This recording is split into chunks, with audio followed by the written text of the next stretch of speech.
She loves to groove. She loves loving things. All night. All night. Oh, every night. Perfect.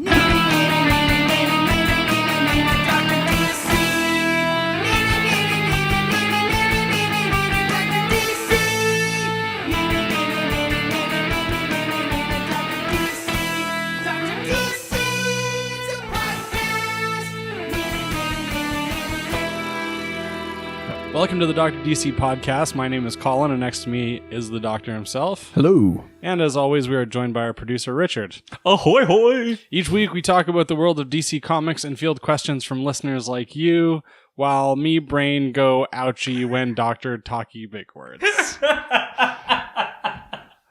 I'm so glad you read it. Oh, poor guy. That's what happens when you guys don't send in something. I write it. Yeah. Please start Stop the madness. Send in He something. sucks. What's That funny is is so that much. somebody actually did write something and give us a 5-star review, but didn't put in a Colin. But nothing for Colin to yeah, say. no. So I had to fill in the dots. Oh, you were this close. Good one. Okay. So that was what that thing is, right? That you're reading. There's a review here, yeah. Yeah, from This is the iTunes. 5-star Yep. Yeah, by Carrie Schultz, that's right. Yep. probably the grandchild of Paul Schultz. Or The wife of? yeah, Could be. Quite possibly. Or the daughter of? We may never know. yeah. Well, she didn't specify. He or she. It's One of the Schultzes. one of the Schultz. She's It could be completely unrelated. she's her own woman with agency and didn't need to define herself in relation to the guy we know. Right. And she also decided not to bother listening to kind of the... Well, she left us a nice review. Read what she says. Let's just read it. Okay. Sidekick dick. I like that part. Just read the whole thing. Jesus. Oh my god. The doctor knows his stuff. I have a feeling that he could talk for many, many episodes on this subject matter. And we're at what, 10? Yeah, This is 10. Technically 12. But Colin and Sidekick Dick are good foils, and they help the audience by asking the doctor to explain it to us like we are 8-year-olds. Does that make us... We're 8-year-olds? I read it like a 5th grade level Well, especially when you keep stopping halfway through. to ask questions about. it's okay. It's okay. Sound it out.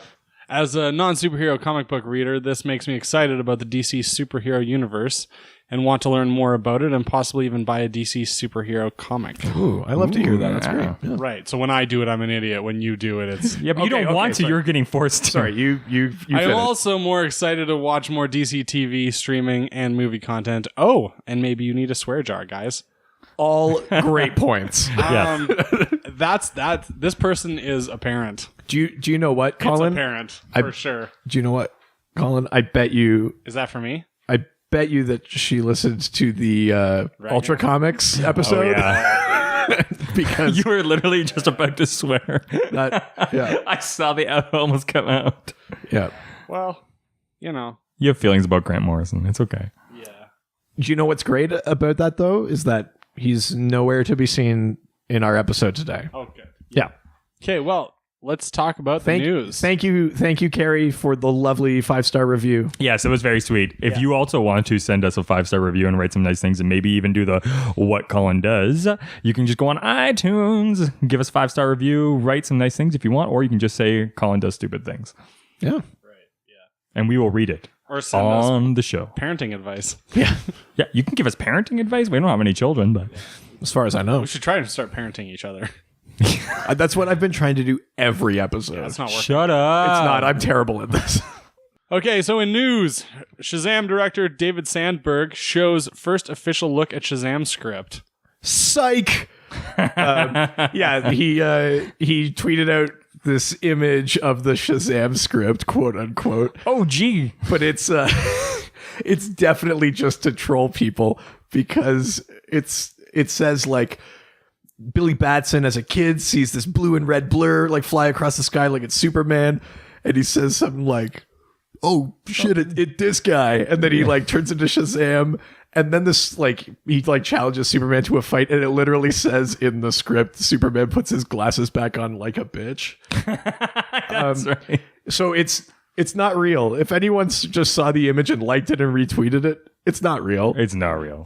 That's not the official script. It is a funny way to troll people who are just constantly clamoring for something to leak or something to to get excited about. My favorite part about this, though, is how, because there are those people who are clamoring for things to happen constantly, but then just read the headline and don't bother reading anything further. It's called clickbait. I mean, and it happens for everything, not just superhero things. People do it with real news or... Seriously? Yeah.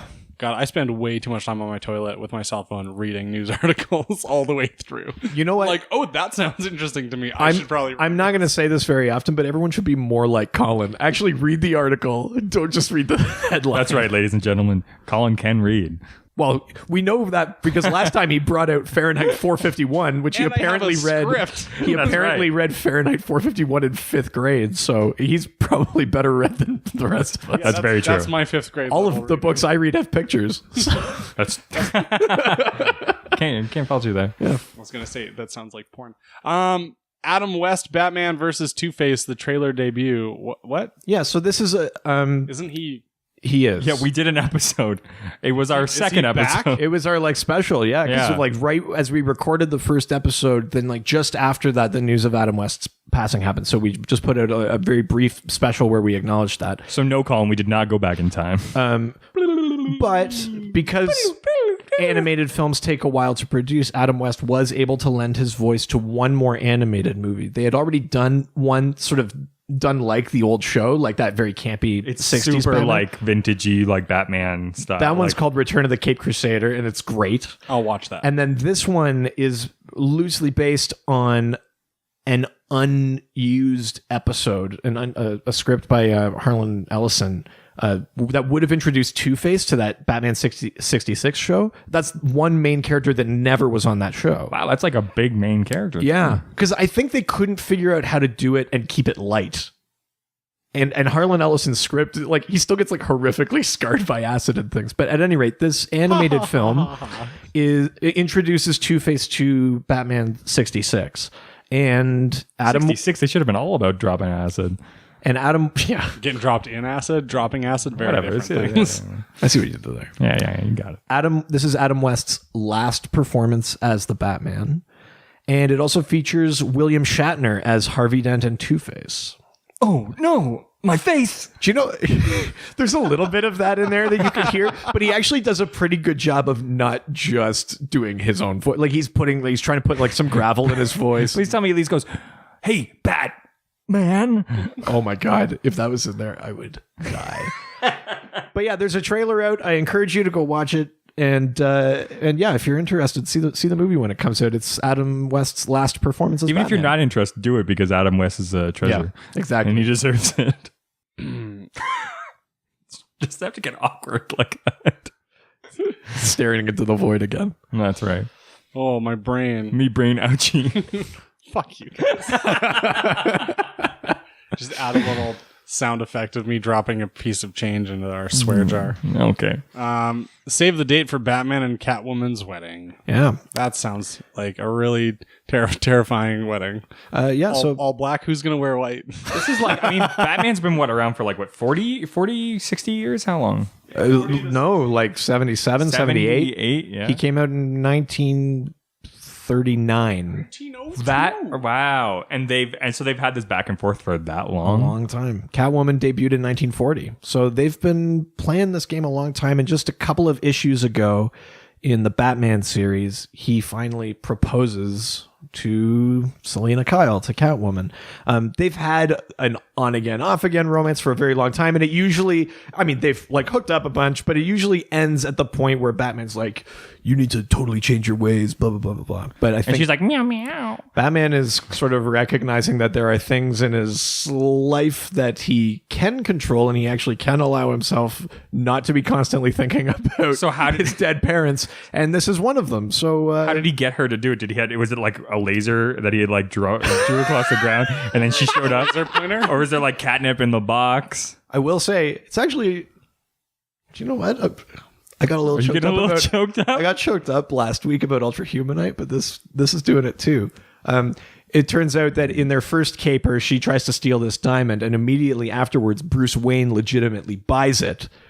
And he's had this the whole time, and he uses it to like propose to her. So it's like from the first time they met, it's the thing she tried to steal, and then he bought it for her. Now, does she know at this point that Bruce Wayne is Batman? Oh yeah, and she's known that for a while. Okay.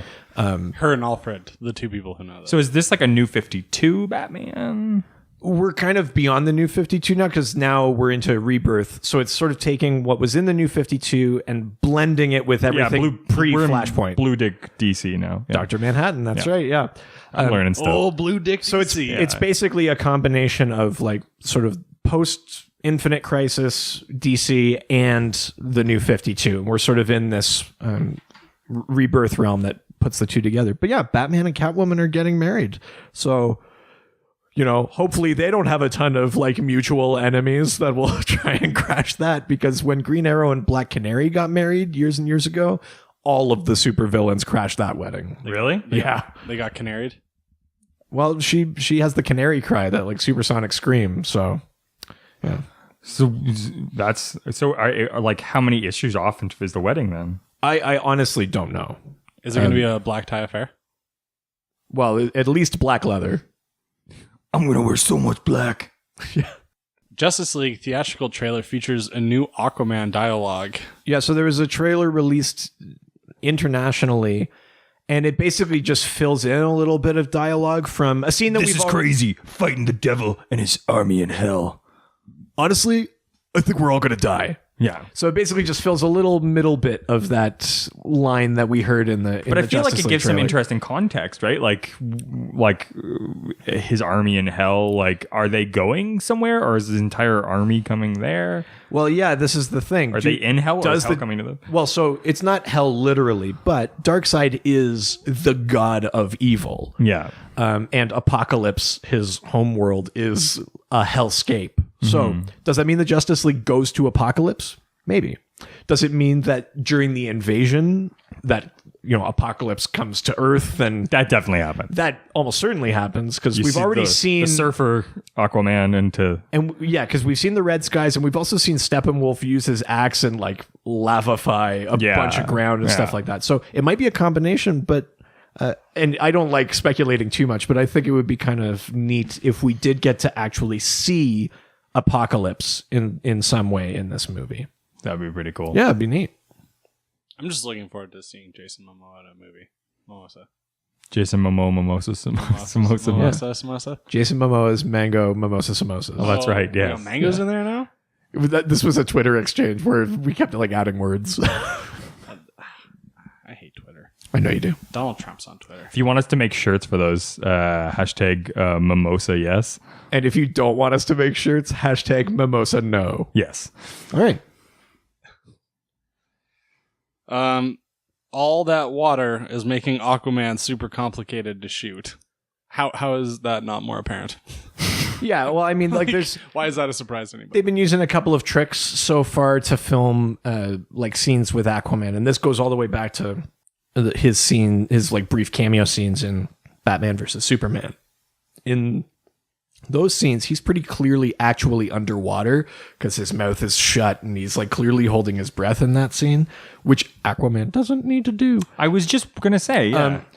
But in the shots that we've seen so far from Justice League and stuff they've been shooting for Aquaman, he clearly is not holding his breath because he can survive underwater. So they're using it with like harnesses and all of these kind of gimbals and things to create the illusion of swimming and weightlessness and things like that. But at a certain point, you do kind of need water in these scenes, and water's a difficult thing to shoot around. Do you think this is gonna like create some issues?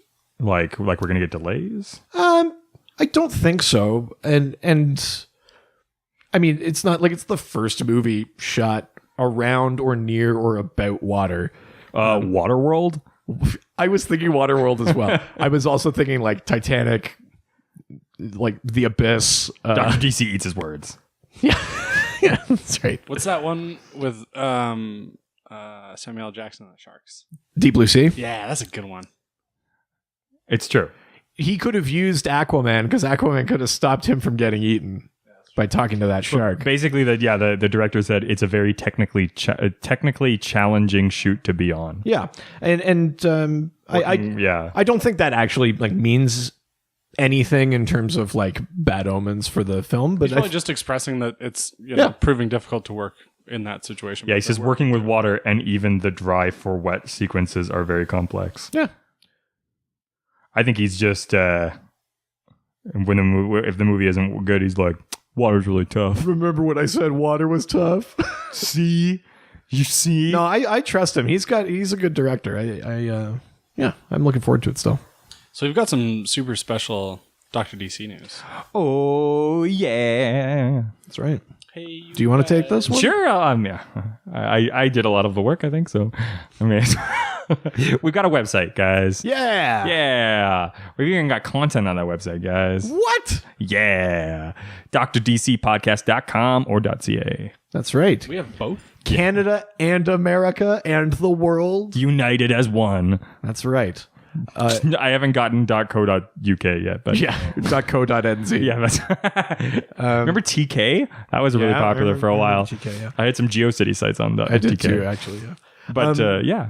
Yeah. So yeah, like you said, we've got a website.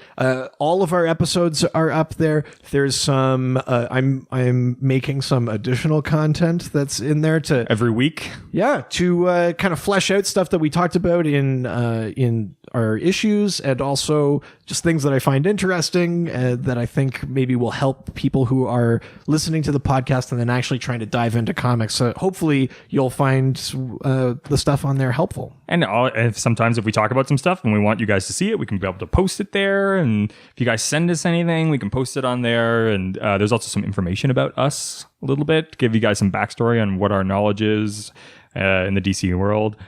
Colin's pretty easy, but Yeah, because me brain goes ouchie. yeah, Colin's bio just says none. yeah. It just says, hey there. It's just what's a bio? Wait, how many words?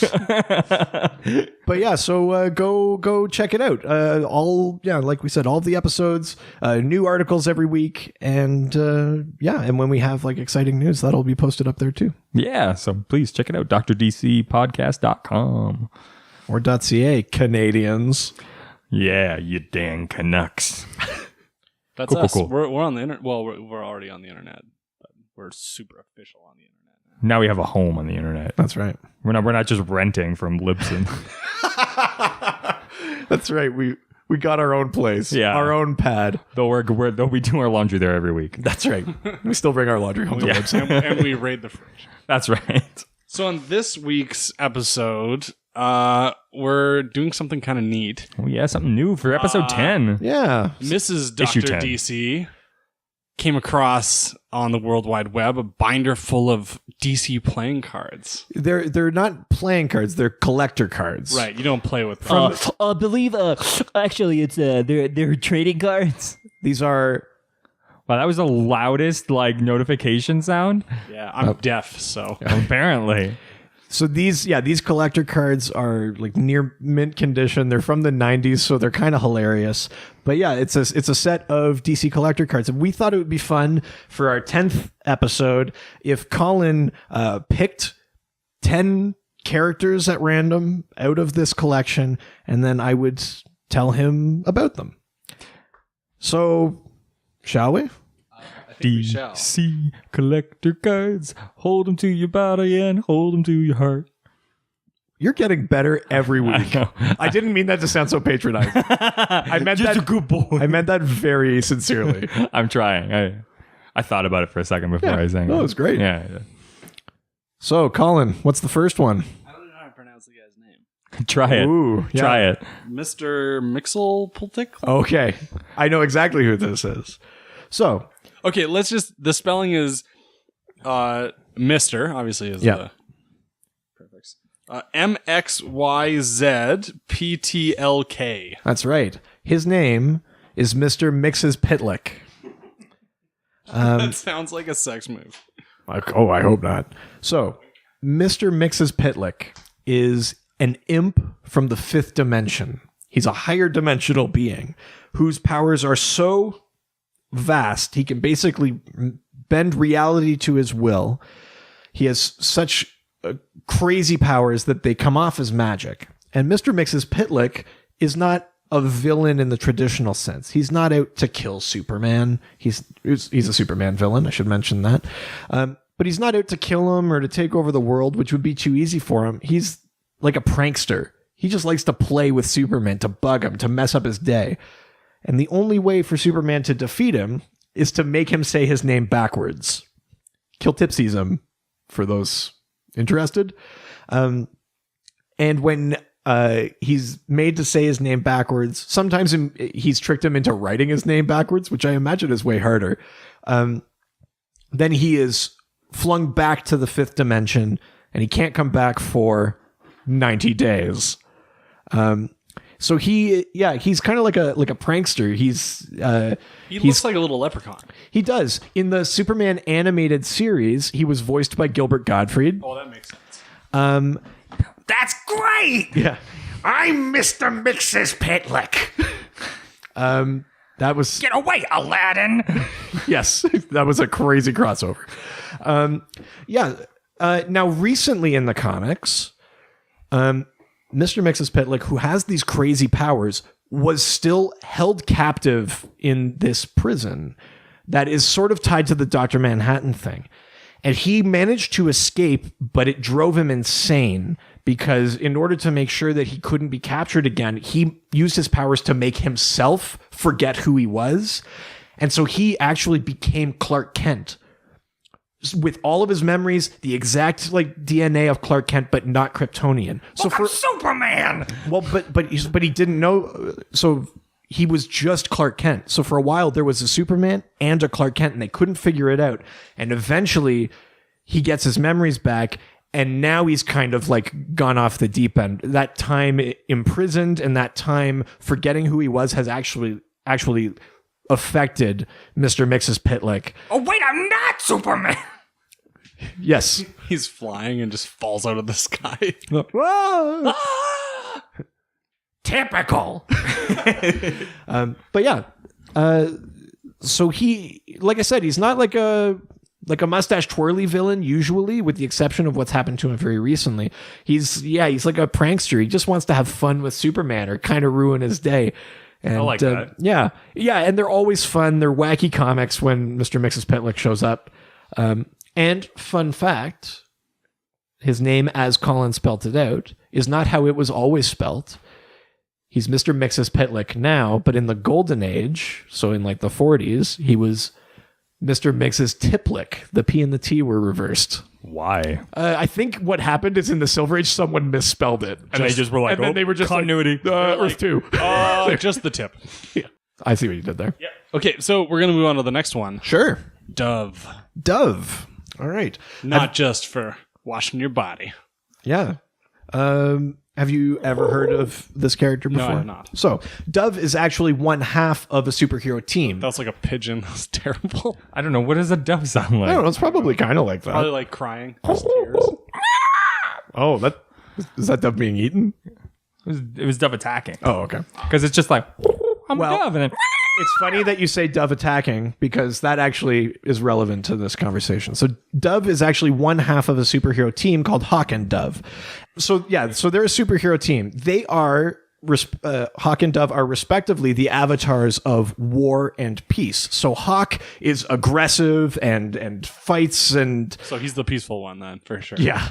And then Dove channels the power of peace. So basically Dove doesn't actually attack. Dove kind of does like this, well, not the movie version, but like Steven Seagal does Aikido. And in the martial art of Aikido, you can't have tournaments because there are no attacking moves. It's all like defensive moves and like, I can't attack you, I'm the dove. except that Steven sits in Seagal chairs. definitely attacks people in movies. But Dove is wait, Steven Seagal? Hawk and Dove writers, we have a pitch for you. But yeah, so Hawk is very aggressive, very hot-headed, and can be very violent. Dove is the alter ego. So originally they were brothers, Hank and Don Hall. We were brothers, happy, and we're singing, Hawk and of we're Seagulls. doves. And then Don Hall was killed in the original Dove was killed in Crisis on Infinite Earths number 12. At the very end of the original Crisis, Dove is killed by shadow demons. And then a new Dove named Dawn Granger became the new partner to Hawk and He's Dove. on Mad Men. I like him. That's Don Draper. Yeah. Oh, okay. So actually, Dawn Granger is a woman. Don Hall, the original So is Dove, Don was a man. Dawn Granger is a woman. But she channels like the power of peace. Now, this came up sort of interestingly in a story called Blackest Night. Blackest Night is basically like the DC Universe's zombie story where these Black Lantern rings reanimate all of the dead heroes and villains. Whoa. Yeah, it's a really cool story. The only person that they can't reanimate is Don Hall, the Dove that died during Crisis on Infinite Earths, because his body and soul are the only ones completely at peace. The Hawking Dead. Nice. Oh, do you know Hawk does come back from the dead, so that's perfect. You can't get me. I'm the Don. Was that Don Corleone? It's like, yeah. Oh, I'm the Don. Kiss my ring. So the only reason why the Doctor was able to understand what it was that Richard was doing was because of his body language and the hand gesture. definitely Italian hand gestures, yeah. Big time Italian hand gestures. But yeah, so I keep calling an Italian hand gesture. I mean, you literally did before you made it a like double entendre. You were just doing it, yeah. He does come in very handy. But yeah, so that's Dove. Dove has Who? peace powers, and because of that, the original Dove actually was one of the only ones spared resurrection during Blackest Night, and then Dawn Granger, the current Dove, was actually able to defeat Black Lanterns because she had this sort of like white light of like peace and life kind of in her. So is that anything like the Green Lantern? It's all connected through the same like mythos, but where Green Lanterns green is the color of willpower, black is the color of death, and white is the color of life, and that is tied to like the avatar of peace who actually gives Dove. So her yeah, but like powers. if they say lantern in DC, they mean It's connected. Yeah. I thought green was the color of it. cool. No, actually, because the color of avarice or greed in the emotional spectrum is orange. We'll do an emotional spectrum episode and we'll talk about all of the lanterns. We're not ever. Yeah, we have no like end to this podcast. We're gonna go all the way. We got places to go. Yeah, That's right. We got Italian hand gestures for days. That's right. whatever we got to do to get more episodes. We're Italian hand We're gestures. going all the way. It just starts with Italian hand gesture. And ends there. So Crimson Fox was the next one. That sounds like a great '80s hair metal band. Well, Crimson Fox first appeared in 1989, so very, very 80s. And it kind of looks like young Pamela Anderson. So Crimson Fox is actually two people. That makes sense. Crimson and Fox. No. Crimson and Fox. Crimson and Fox. No, I can see where this rhyme is going. We're stopping this. So Crimson Fox is two people, Vivian and Constance. All of this is unusable. No, I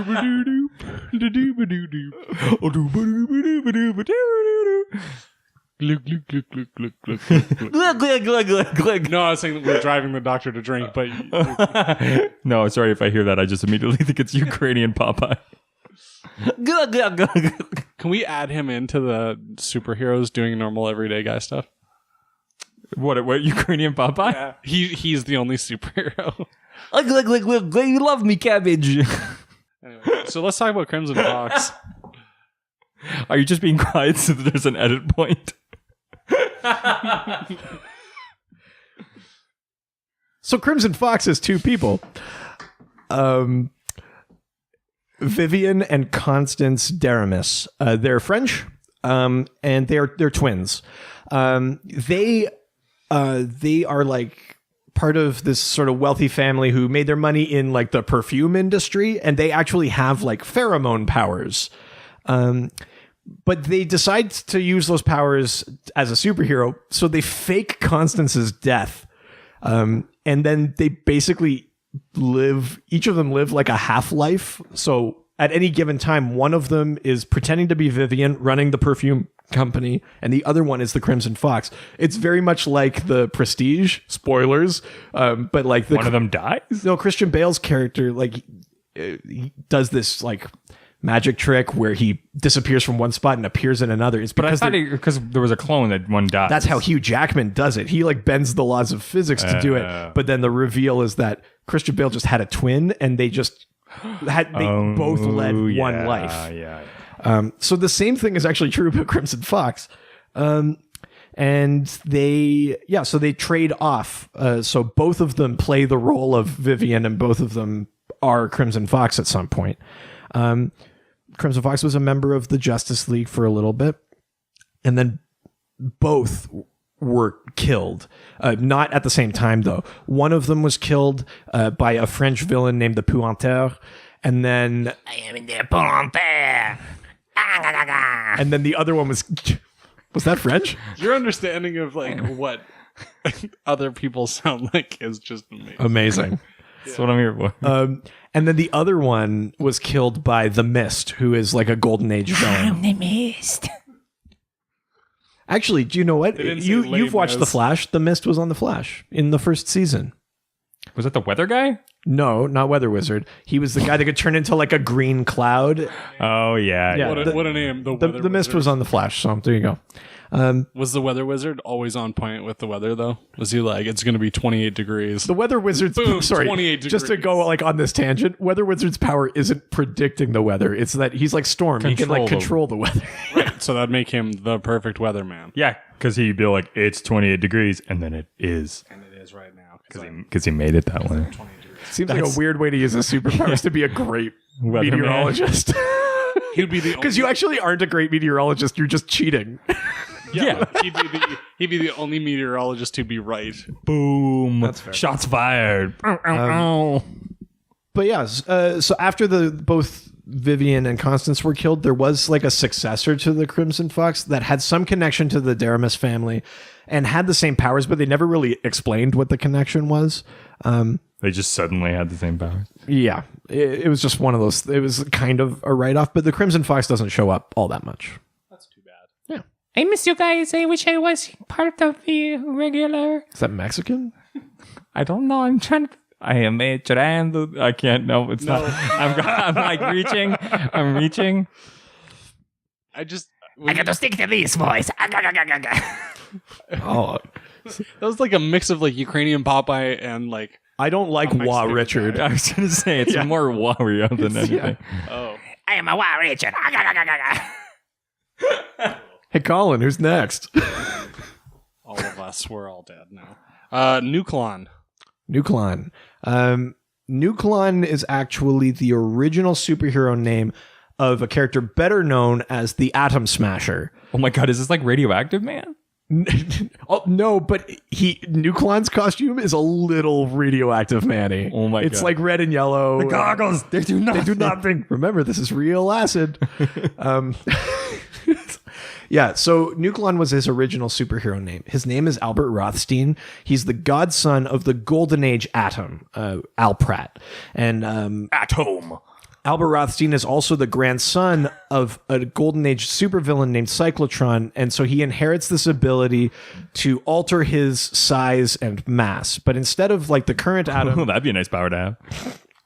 oh god, instead of the current We'd Atom, all be in such good shape, though. Yeah, because that's what I'd use it on. leave it as pause so we can edit. And it never gets edited. So,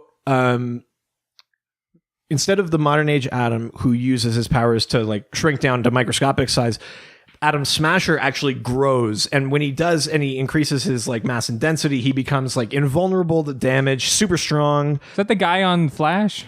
He was on the first episode of season 2 of The Flash. He's the first Earth 2 character they encounter. He was played by the former wrestler Edge. So who's the guy that can get big and small? Who's now on the On Legends of Tomorrow? Legends of Tomorrow. That's like the Atom, like Ray Palmer. That's the modern age so they have Atom. They had the Atom and Atom Smasher. Yeah. And then end this nuclear So, guy? obviously, Well, Atom Nuklon is Smasher. Atom Smasher. Okay, Just Nuklon is Atom changed Smasher. his name. And Atom Atom Smasher Smasher is is the different one- than the Atom? Yes. Why did they make two? Well, Because one smashes atoms and the other One just is Atom. the Atom. totally Yeah. different. Yeah. I totally smashed that Atom. Yeah, so Atom Smasher has all of these powers that are abilities. well, yeah, he's super strong, he's invulnerable, he can grow to like a huge size, but when he was Nuklon, he had this power that never showed up again after he was Atom Smasher, which was that he could go like intangible, he could like phase through things, and that completely disappeared. So that's like a fun little thing about Nuklon specifically. Atom Smasher, Al Rothstein later became like very good friends with Black Adam, the Shazam villain. The Rock. Yeah, with The Rock. And which makes sense because he was played by Edge. Wrestlers got to stick together. Yeah. Yeah, and they became good friends later on, which led to some trouble for the Atom Smasher because he's traditionally a hero, but then he kind of found himself on sort of like the wrong side of the law when he was sort of teamed up with Black Adam. There are some great stories with Atom Smasher. There is, like you said, a very brief live action version of him. But if you're interested, I'd encourage you to like pick up some issues from like the World War III arc of the comics, which was Black Adam kind of goes on this like tear. He's like grieving the death of some of his family, and he like commits a ton of genocide. And Atom Smasher kind of doesn't stop him, but there's some really interesting character stuff. So in there. what is like? I'm trying to figure out like how The Rock can play like a character like Black Adam. Like, is he like a comical character? No. 'Cause that's like where The Rock really thrives. I feel like is like his comic roles. Yeah, I mean, he's certainly leaned more that way in the movies. Yeah, I'm not sure exactly, but yeah, I mean, Black Adam there's a lot of layers. He was the original champion chosen by the Wizard. Like that's why he has Shazam powers. He was a good guy, and the powers corrupted him. He became this like dictator. So he was just Adam, His name was Teth Adam, and then he got these powers. and then he got a little mustache and became Black Adam. Yeah, like mirror universe. Yeah, he became, mustache. he became John Waters. John Waters back again. He keeps coming up. Oh, tiny little mustache. Yeah, but I mean, like, he's not necessarily evil. He definitely has like a very loose moral code. Like he'll kill no problem. But he's doing it because he thinks what he's doing is right. He thinks that like with those powers he should Hitler. be in charge, and he wants to protect his people in his country of Kandak and things like that. So, like Hitler. no, More like Trump. no. I'm Has trying to access to all these powers. Thinks doesn't he's doing the right understand thing. Any of them thinks he's kind of doing. I the don't right I thing. don't really think that either Hitler or Trump actually think they're doing the right thing. I think they're just bad people. Black Adam thinks he's doing the right thing and is also bad, which is a very slight distinction to make. But It's a thin line. Don't walk out Very- on that ice. very John thin. Yeah. Waters' mustache, very thin. Yeah. At any rate, bringing it all back, if you're interested in the Atom Smasher, that's a great arc to read, that World War III arc. Yeah, or just wait a couple weeks and you'll watch it all on CNN. Not Atom Smasher. World War III. Oh. Topical. Big Sur, not just a place in California. I was just gonna say, I'm like some Totally great waves, dude. Great ways, bros. Big Sur. Oh, God. His name... So Juggernaut. he's a very minor, silly villain of the Flash.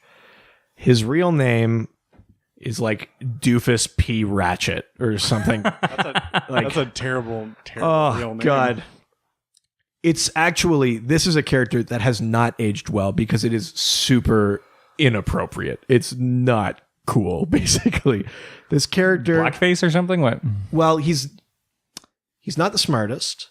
And then he's given this suit of armor that's made from materials that like of the Monitor armor, and it gives him some powers, but at the expense of his mental capacity. He's essentially mentally disabled, and this character has not aged well at all, as you might imagine. But he has this energy flail. He first encountered the Flash for a little bit. He the Flash brought him to Gorilla City, and they were able to like perform this sort of like process on him that gave him his intelligence back. He was almost genius level for a bit, and then like years and years later, because he's a minor character, so he didn't show up that much. But years and years later, when someone brought him back, then he was like dumb again, and it has not. I can't say it enough. Aged well. Big Sur does not show up all that often. He was in a few different things, and like sort of the spoofy Justice League Antarctica, which was like this team of like nothing villains and heroes. But I think you could probably count on two hands the number of times that he's actually appeared in the comics. But yeah, I mean, that's essentially Big Sur. There's not really too much more to it than that. That's Big Sur to you. Yeah, that's right. Big Sur to you. Mr. Big Sur Esquire. He's not just big guy. Big Sur. That's right. He was knighted. Sir Big Sur. Sir Big Sur. So I'm realizing that I picked one, but I kind of want to change it. No, you do what you picked. Okay, fine. Captain Boomerang. Captain Boomerang. I feel like we've talked about him before. Haven't I think he has come up. Yeah, Captain Boomerang is a we? relative. Did he come back around? Oh, that was good. That was good. I like that joke. I'm sure you do. Captain Boomerang has come up nailed that, because he's a relatively well-known character. He started as a Flash villain. His name is Digger Harkness. He's Australian. Oh, okay. Big surprise. Yeah, I've seen him on the... And he was like a boomerang salesman who decides to turn to crime. He's in part of the Suicide Squad. He is. There's he a is. reason why he turns to crime, because boomerang sales can't be very good. I would imagine, yeah. But so he has all these trick boomerangs in the way that like Batman has trick batarangs and Green Arrow has trick arrows. So he has like explosive boomerangs and sonar boomerangs and It whatever. seems like the thing that you don't want to come back is the thing that's explosive. You would think. Yeah. Does it explode and then come back? And then if Yeah. it doesn't come back, is it even a boomerang? Like if the intention of it is to throw it and for it to not come back? All of these are great questions. That's just called a bomb. And if we were throw to it. ask those questions of the Suicide Squad movie, the answer is resolutely boomerangs don't come back. Of all of the boomerangs he uses, only one comes back in that movie. That's a good point. That was his lucky boomerang. It just happens once and he catches it and he goes like, "Oh, they do that," and then they don't. Yeah. But at any rate, he was originally part of the Rogues, which is a team of villains that the Flash fights. That includes Captain Cold, Heatwave, Mirror Master, Weather Wizard. Big Sur. It doesn't include Big Sur, but he is a Flash villain. Well done. Nailed it. And then Captain Boomerang ended up in prison and recruited into the Suicide Squad. And now that's usually where you see him in comics. He's a pretty key core member of the Suicide Squad. Even though he's like the least powerful of all He's of the them. least powerful and the least liked because fun fact about Digger Harkness is that he is as a character and not quite, but like he's like a gross chauvinist. He's a racist. He's like even villains find him disgusting because he has all of these like horrible tendencies. He drinks really gross, watered down bourbon. He loves Archie comics. He half smokes his cigarettes only to Who's put that it a back reference to? in the pack and Why is then that to be a smoke them reference? again. Oh yeah, fair enough. I mean, but you see that not too much in the movie, but you see him as like they really make him like a dirtbag in the movie with his like gross sideburns and like messed up teeth. He's and just an Australian dirtbag. yes, he is, and he spends the whole movie hitting on Katana and like he's Can you blame him though? yeah. So Captain Boomerang is not well liked by basically anyone. She was like, Katana, Nice. And she was like, "Don't come around here no more." He's like, Um, I'm a boomerang, I can't help it. and then They do that. and then they don't. Yes.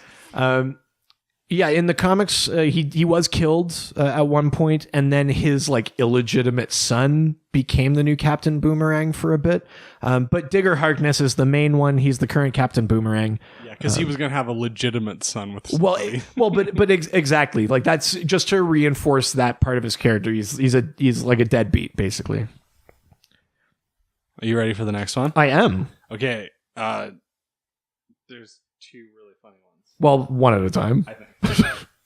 So this one's called Gnort. Gnort. Oh God. No, it's Gnort. Yeah. Gnort is It's not Gnort. It's not going to be good. this Gnot terrible.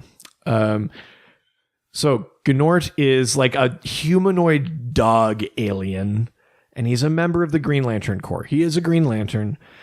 He has the distinction of being like the least effective Green Lantern ever. He is like comically unsuited to the task of being a Green Lantern. So much so that, remember last episode where I talked about how the Manhunters like massacred a sector? Robots. The robots. They massacred this sector so it was devoid of life. That's the sector the Guardians give to Gnort to patrol because he can't be trusted. Why they didn't make him a Green Lantern then? There's nothing there. There's a couple of like conflicting origins that have sort of been changed over time. One is that he was kind of like bought into the Green Lanterns, and then one was that he sort of was adopted from the SPCA. He like As a rescue. Yeah, he really is a rescue lantern.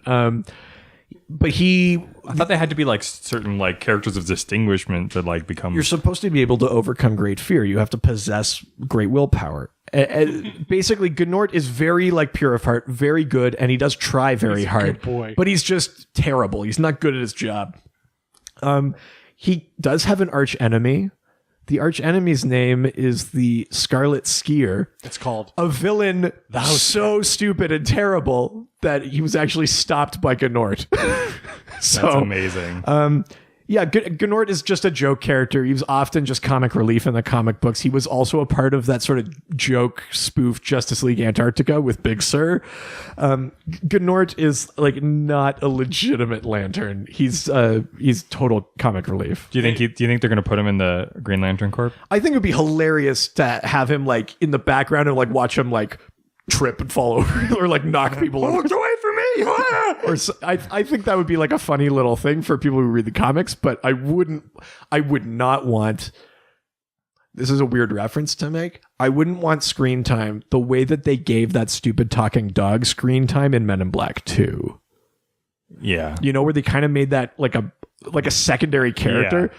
That would ruin the Green Lantern movie. But if you just have a little like hint of Gnort, that's like funny fan service. Anything more than that, and you're ruining the movie. That's my opinion. Just he falls down the stairs and like, bum, bum, bum, Gnort! That was wacky. Me no know. Well, he talks normally. He's just With a name like Gnort, it's gotta be. He's gonna. it's got to be places. good. Yeah. So that's Gnort. He's the worst Green Lantern. Great choice, Colin. Not the worst morally. That's arguably Sinestro, but the worst Green Lantern in terms of like efficacy is definitely Gnort. That's really funny. I feel like he was one of the Green Lantern's like rescue dog, and then the Green Lantern died and like dropped his ring or something, and then the dog. And in his will, he was like, "You better give this ring to the dog." Oh. Gnort tried to open that car. Forgot the keys. Classic Gnort. You're Gnort going anywhere, buddy. Yeah. All right, who's next? The next one is Big Barda, Big Barda. So aptly named. we talked in the news section last episode about Mr. Miracle, who is a member of the race of New Gods. Big Barda is also part of that race. But Mr. Miracle is born from the good New Gods of New Genesis and then was raised on Apocalypse. Big Barda is from Apocalypse. She is a fierce fighter. She was the leader of the Female Furies, which is Darkseid's elite like fighting force. And she led that team until she fell in love with Mr. Miracle, turned her back on Apocalypse, betrayed Darkseid and the Furies, and escaped to Earth with him.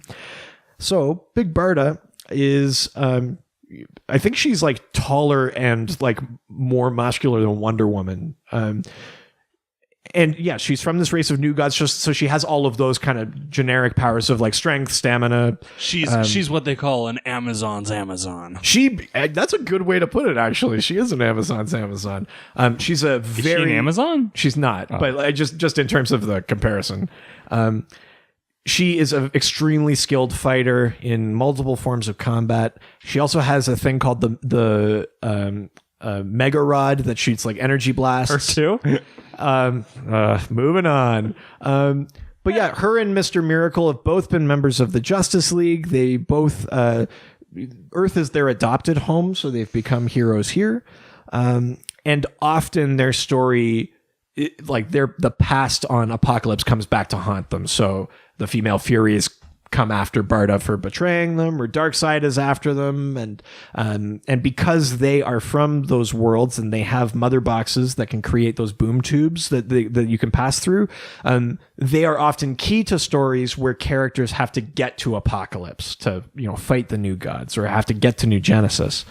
Put my mega rod into a mother box.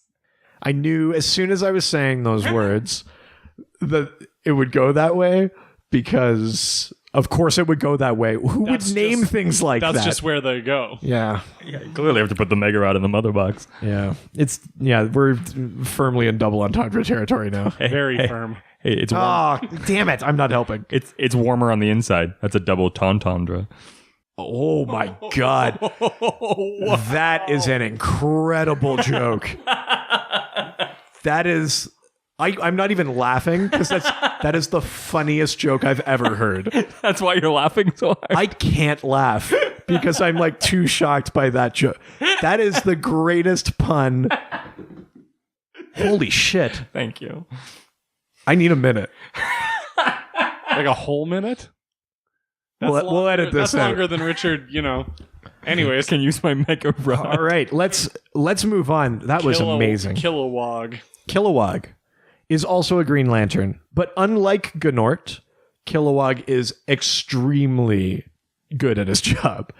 Kilowog is from a planet called Bolivax Vic, and he is a giant alien with this big kind of you're hippo giant face.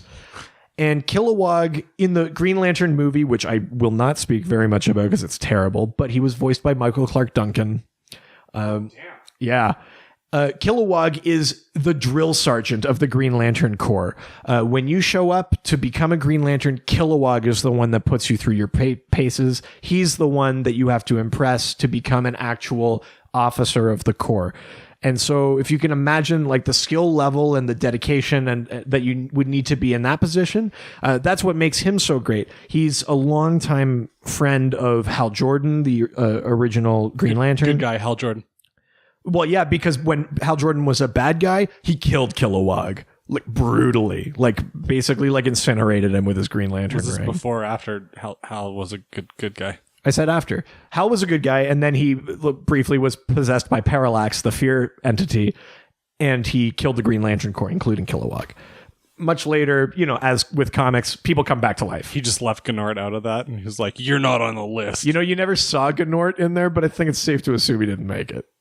I don't know. Or he was just chilling in that uninhabited sector. Idiot savant.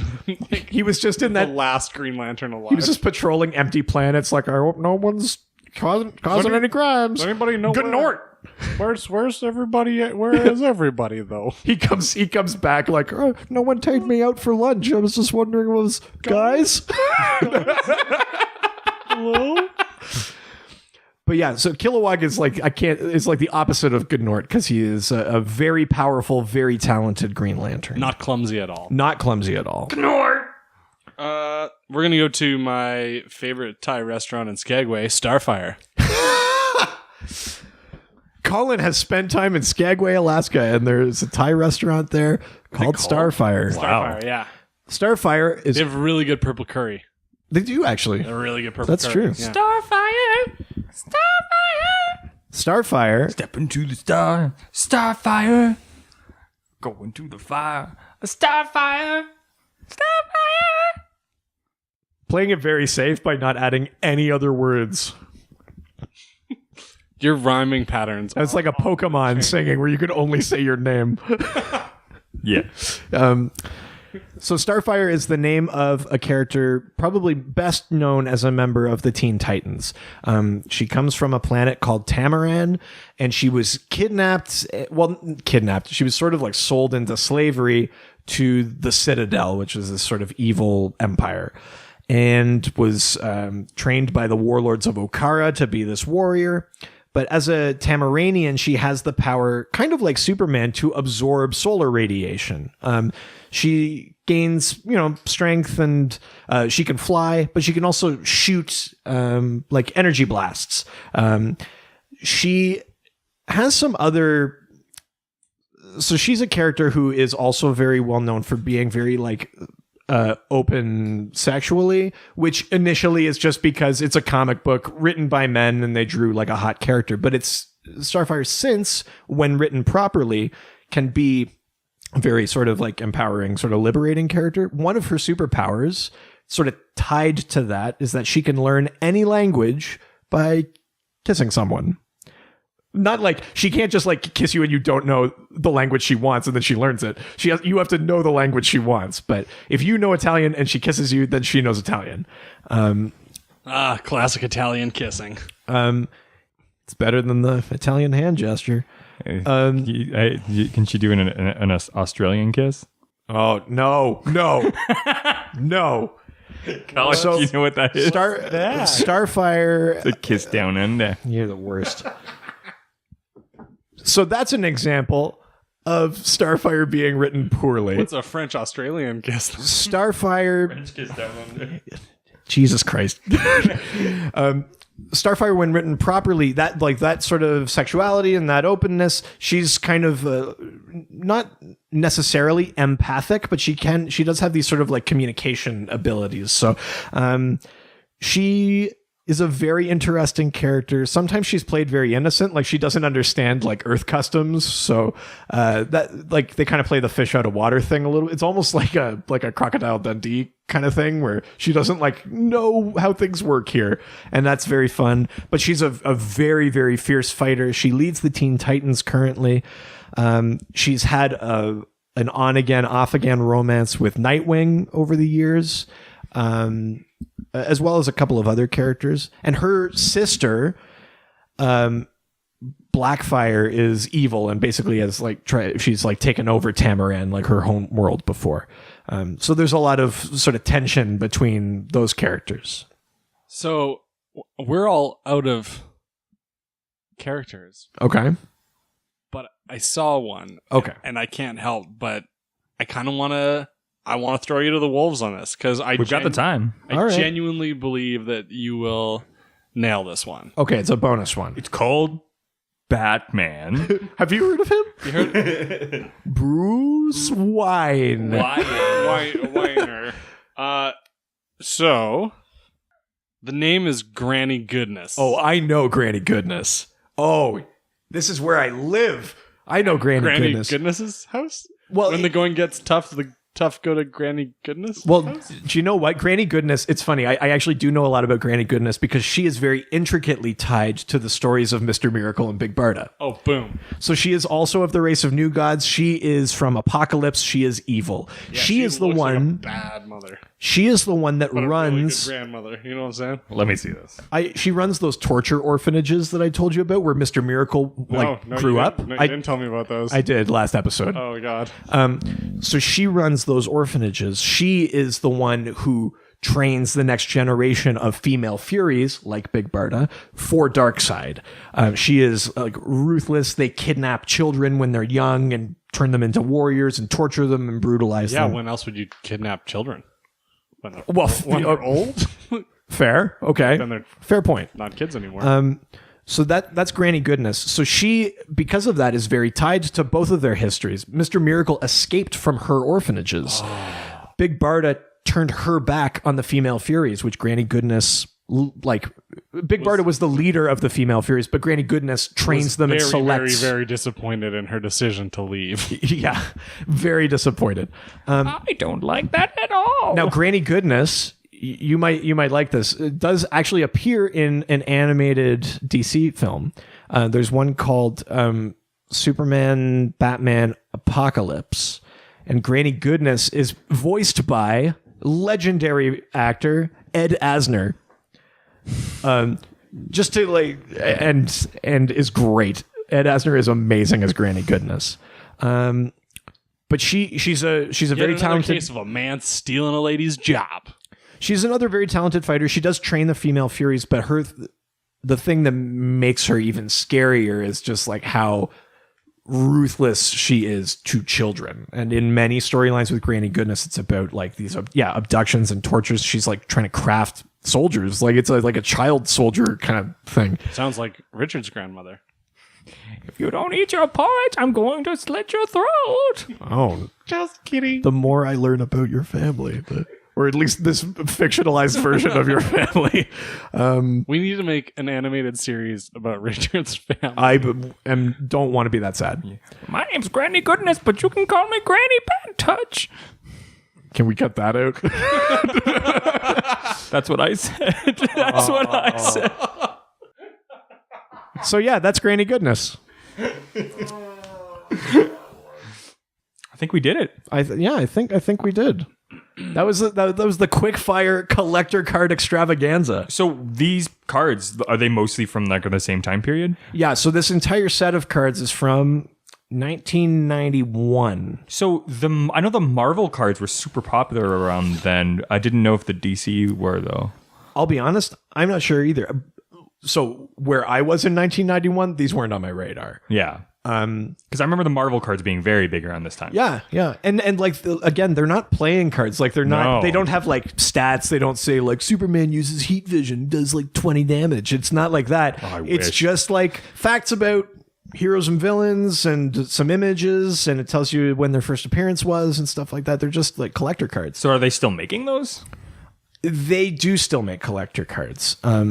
I'll be honest, I hadn't really ventured into collector card territory before. Like I collect single issues of comics, but I've even mentioned on this, like I'm not, I don't have them to just keep them in a vault or anything. Like I take very good care of my collection, but I have them because they're comic books and I enjoy reading them. Mm-hmm.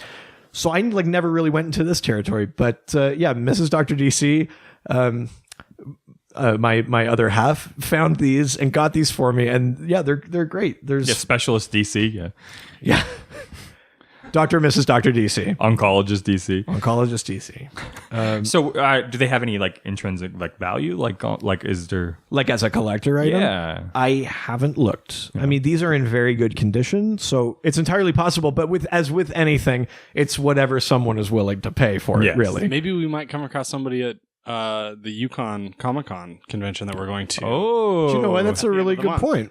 Yeah. okay. Did you just do a transition? That is by far the best transition in the entire history of this show. 100%. Yeah, I'm so really good at this. a great reminder. Thank you, Colin. Yes, we are going to be at UComic-Con in Whitehorse, Yukon from August 25th to the 27th. We're doing a live Dr. DC on Saturday, August 26th. And Do we have time yet? Do we know? it's in the afternoon. Later in the afternoon. Yeah, I think we're like right kind of like in the middle of the day, like maybe around like 3 or something like that. Yeah. So we're getting some more like exciting details. Yeah. That I think probably maybe next episode we can tell you guys a really big piece of information. Yeah, I think so. Because it's yeah. confirmed at this point, but we have to wait to. Yeah. I'm sussing out some of the more specific details about it. But Yeah. But yes, as Colin said, if you're someone that maybe like has some collector cards, or you're interested in collector cards, or maybe you know more about them than I do. Maybe you know if they're valuable or which ones are valuable. Tell me if like a near mint Gnort is worth anything. Yeah, come on out, bring your questions, buy your passes to UComic-Con because that's the only way you can come to our live podcast.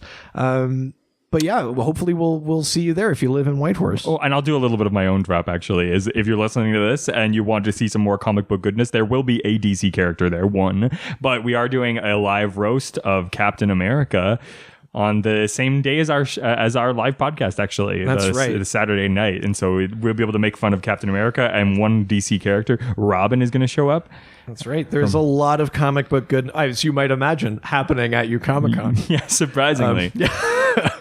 Yeah, it's not just a convention; it's a comic convention. That's nice. That's a good tagline. Yeah, that's eh? good. You should use that. I'm gonna get in touch. Yeah. That's awesome. Yeah. So what can people do? How do they talk to us more? Well, come to the convention. And then what about online? That's right. Only in person. Yeah. It's not like we added a website or anything. Oh yeah, you can check us out on our website, which is drdcpodcast.com. Or .ca. Canadians. you can also find us on Facebook at Dr. DC Podcast. you can email us at drdcpodcast@gmail.com. you can not only tweet Donald Trump, but you can also tweet us at Dr. DC. And you can go to iTunes and give us a 5-star review, or you can rate and review and subscribe. Yeah, and give us, like what Colin does, and, Yeah. and he'll read it on air. And you can also follow us on Instagram, Dr. DC Podcast. Oh yeah, about missed Instagram. that. it's because my brain, so ouchy. Me brain ouchie. Yeah, that's right. Well, it's been fun, but some kind of sign off. Adios. Sorry, Carrie. Aquaman, all the superheroes. They always fight for what is right. Live with danger and adventure.